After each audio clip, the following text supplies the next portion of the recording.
iyadoo maanta magaalada Hargeysa laga furay carwo ganacsiyadii lixaad ee Somaliland ayaa waxa qayb ka ah shirkadihii halkaas ku soo bandhigay yoolkoodii iyo qorshaha cusub ay ku odorosayaan sanadka hadda bishay waa 2014 ee kamid ahaa shirkadda Telesom Group ah shirkadda ugu faacaweyn shirkadaha isgaarsiinta geeyiga waxaanay madashiisa ka shirkadda Telesom Group ku soo bandhigeen adeegyo cusub oo kamid ahaayeen shabakadaha ugu ballaaran ee inta ugu badan dadka dunidu ku wada xiriiraan waa Facebook iyo Twitter keenado aan adeegsanin internet aad si sahlan u isticmaali karto mas'uuliyiinta shirkadaasi Telesom ayaa inooga waramaya sida loo adeegsanayo adeegyadan cusub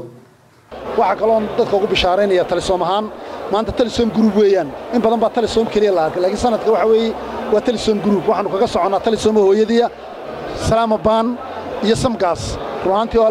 saddex entity oo aad u xoog badan Somaliland oo haya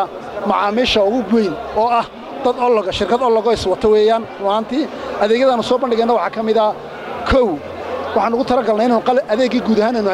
aanu discount-kii ugu sameeyno ummadda macaamiisheeda oo ugu horeyso simkaadhadii programmingkii routeradii internetka gelintii internetka madaxyadii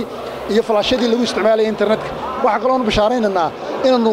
u soo bandhignay laba adeeg oo runtii aad u fiican oo macaamiisheeda u adeegsanayno ah adeega Facebook iyo Twitter-ka oo ah without internet lagu isticmaalayo marka waxa la macaamiisha Soomaaliland meel kasta ay joogan ku soo dhawaada waana arkaysan qaabka quruxda leh sida looga muuqdo carwada iyo inay tahay shirkadda ugu awoodda badan leh dalka Soomaaliland ka muuqata qaabka loo sharxay iyo qaabka looga soo qayb galay shaqaalahan maamul ahaan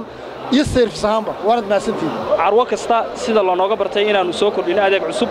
marka doorkan adeeg aanu soo kordhinay waxa weeyaan carwadan ku cusub labada adeeg ee dhalinyarada ku wajahan oo ah Facebook iyo Twitter-ka runtii oo ay dhalinyaradu ku isticmaalayaan iyagoo aan isticmaalahayn wax maartay internet way si subscribe garanayaan numberka 400 buu dirayaa passwordkiisa iyo emailkiisa inta wixii ka dambeeya wuxuu arkayaa cidda saaxiibadiisa online-ka uu la chat garan karaa fariin baa loo soo diri karaa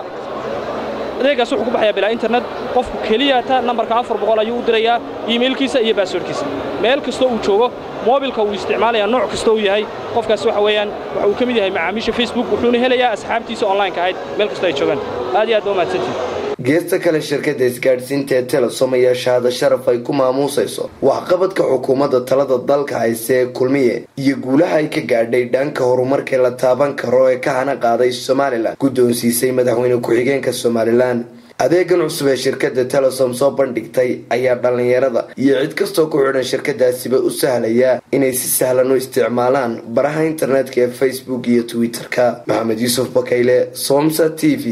Hargeysa